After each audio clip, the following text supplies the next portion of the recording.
ನಮಸ್ಕಾರ. ಎಲ್ಲರೂ ಆರಾಮಾಗಿದ್ದೀರಿ. ಇವರ ಮಹಾಲಕ್ಷ್ಮಿ ಹಬ್ಬ ಎಲ್ಲ ಆಚರಣೆ ಮಾಡಿ ಅಂತ ಭಾವಿಸ್ತೀನಿ. ಈ ಒಂದು ಏನು ಆಧ್ಯಾತ್ಮಿಕತೆ ಜರ್ನಿಯ ಒಂದು ಸೀರೀಸನ್ನು ನಾವು ಮಾಡ್ತಾ ಇದ್ದೀವಿ. ಕೆಲವರು ನನಗೆ ಮೆಸೇಜಸನ್ನು ಮಾಡ್ತಾ ಇರ್ತಾರೆ. ಮನಸ್ಸಿಗೆ ತುಂಬ ನೋವಾಗ್ತಾ ಇದೆ, ಬೇಜಾರಾಗ್ತಾ ಇದೆ. ಆಲ್ಸೋ ಇನ್ನೂ ಒಂದು ತುಂಬ ಇಂಪಾರ್ಟೆಂಟ್ ಸಮಸ್ಯೆ ಏನಪ್ಪ ಅಂತಂದರೆ, ಒಂದು ಸಮಾಧಾನ ಇಲ್ಲ, ನೆಮ್ಮದಿ ಇಲ್ಲ ಅಂತ ಹೇಳ್ತಿರ್ತೀವಿ. ಇನ್ನೊಂದು, ಕೆಲವು ಮಾತುಗಳು ನಮ್ಮ ತಲೆಯಲ್ಲಿ ಬಹಳ ಸಮಯದ ತನಕ ಕೂತ್ಕೊಂಡ್ಬಿಡ್ತವೆ. ಅವ್ರು ಹಾಗೆ ಮಾತಾಡಿದರು, ಇವ್ರು ಹೀಗೆ ಮಾತಾಡಿದರು, ಎಲ್ಲರ ಮುಂದೆ ಅವ್ರು ಆ ರೀತಿ ನನಗೆ ಹೇಳಿಬಿಟ್ರು, ಅದು ನನಗೆ ಮನಸ್ಸಲ್ಲಿ ತುಂಬ ಕೂತ್ಕೊಂಡ್ಬಿಟ್ಟಿದೆ, ಹೋಗ್ತಾ ಇಲ್ಲ, ಬೇಜಾರಾಗ್ತಾ ಇದೆ ಅಂತರ ಅನ್ನಲಿ, ಇಟ್ಸ್ ಓಕೆ.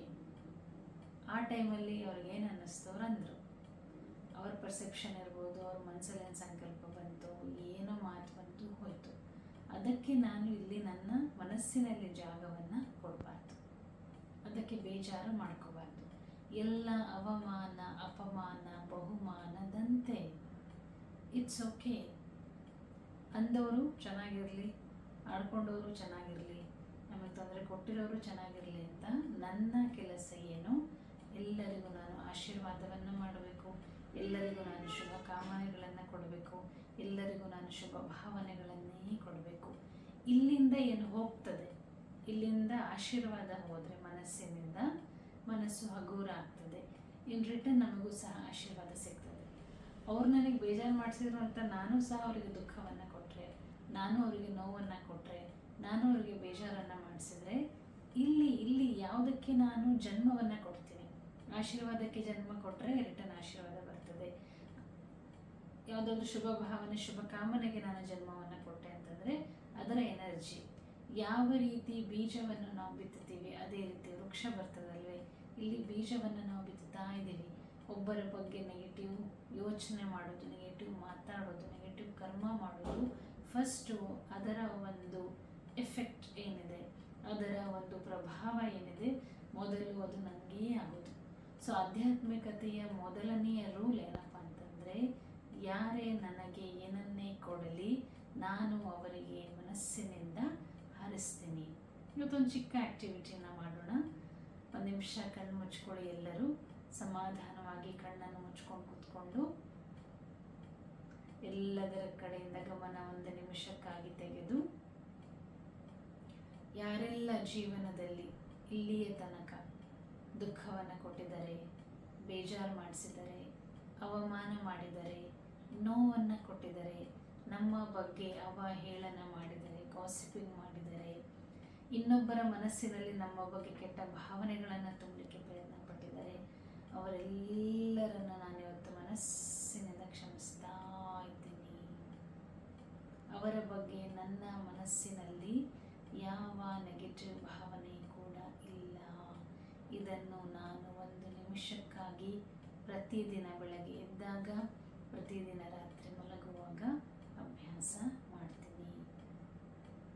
ನನ್ನ ಮನಸ್ಸಿನಲ್ಲಿ ಯಾವುದೇ ವ್ಯಕ್ತಿಯ ಬಗ್ಗೆ ಯಾವುದೇ ನಕಾರಾತ್ಮಕ ಭಾವನೆ ಇಲ್ಲ.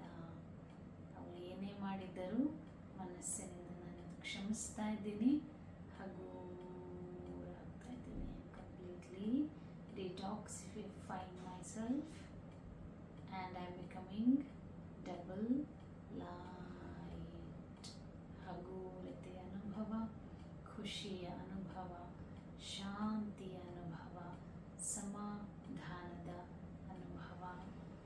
It's okay. ಅವರನ್ನು ಕ್ಷಮಿಸೋಣ. ಪ್ರತಿದಿನ ಇದನ್ನು ಅಭ್ಯಾಸ ಮಾಡಬೇಕು. ಯಾಕೆಂತಂದರೆ ನಾಳೆನೂ ಯಾರೋ ಒಂದು ಮಾತಂದೆ ಅಂತಾರೆ, ನಾಡ್ದು ಒಂದು ಮಾತು ಬಂದೇ ಬರುತ್ತೆ. ಅವರ ಮೆಂಟಲ್ ಸ್ಥಿತಿ ಯಾವ ರೀತಿ ಇದೆ, ಅವರ ಯೋಚನಾ ಶಕ್ತಿ ಯಾವ ರೀತಿ, ನೀವೇನೇ ಮಾಡಿರಿ ಅಂತಾರೆ. ನೀವು ಕೂತ್ಕೊಂಡ್ರೆ ಯಾಕೆ ಕೂತ್ಕೊಂಡಿದ್ದಾರೆ ಅಂತಾರೆ, ನಿಂತ್ಕೊಂಡ್ರೆ ಯಾಕೆ ನಿಂತ್ಕೊಂಡಿದ್ದಾರೆ ಅಂತಾರೆ. ಏನು ಮಾಡೋದು ಅಲ್ವಾ?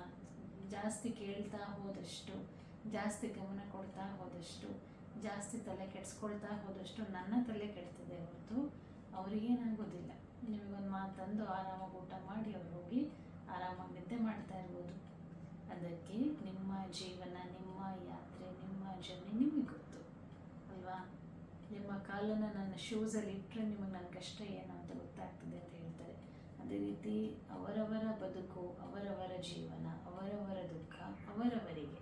ಹಾಗಾಗಿ ಬೇರೆಯವರ ಜೀವನವನ್ನು ನಾವು ಡಿಸೈಡ್ ಮಾಡೋದಾಗಲಿ, ಜಡ್ಜ್ ಮಾಡೋದಾಗಲಿ ನಾನು ಕೂಡ ಮಾಡಬಾರ್ದು. ಯಾರೋ ಮಾಡ್ತಾ ಇದ್ದಾರೆಲ್ಲೋ ಕೂತ್ಕೊಂಡು ಯಾರಿಗೂ ಏನು ಹೇಳ್ತಾ ಇದ್ದಾರೆ ಅಂದರೆ ತಲೆಯನ್ನು ಕೆಡಿಸಿಕೊಳ್ಳಬಾರದು. 5 ನಿಮಿಷ ಪ್ರತಿದಿನ ಅಭ್ಯಾಸ ಮಾಡಿ ಕಣ್ಣು ಮುಚ್ಕೊಂಡು ಕೂತ್ಕೊಂಡು ಅವರು ಚೆನ್ನಾಗಿರಲಿ. ನನಗೆ ನನ್ನ ಮನಸ್ಸಿನ ಸಮಾಧಾನ, ನನ್ನ ಮನಸ್ಸಿನ ಶಾಂತಿ ಮುಖ್ಯ. Thank you. ಇದನ್ನು ಅಭ್ಯಾಸ ಮಾಡಿ ಯಾವ ರೀತಿ ನಿಮಗೆ ಅನ್ನಿಸ್ತು, ಏನು ಅನುಭವ ಆಯಿತು ಅಂತ ತಿಳಿಸ್ಕೊಡಿ. ನಾನು ಮೊದಲೇ ಹೇಳಿದಾಗೆ ಮೆಡಿಟೇಷನ್ ಬಗ್ಗೆ ನಾನು ನೆಕ್ಸ್ಟ್ ವೀಡಿಯೋಸ್ನಲ್ಲಿ ತಿಳಿಸ್ಕೊಡ್ತೀನಿ, ಯಾವ ರೀತಿ ಧ್ಯಾನ ಮಾಡೋದು ಅಂತ. Stay connect.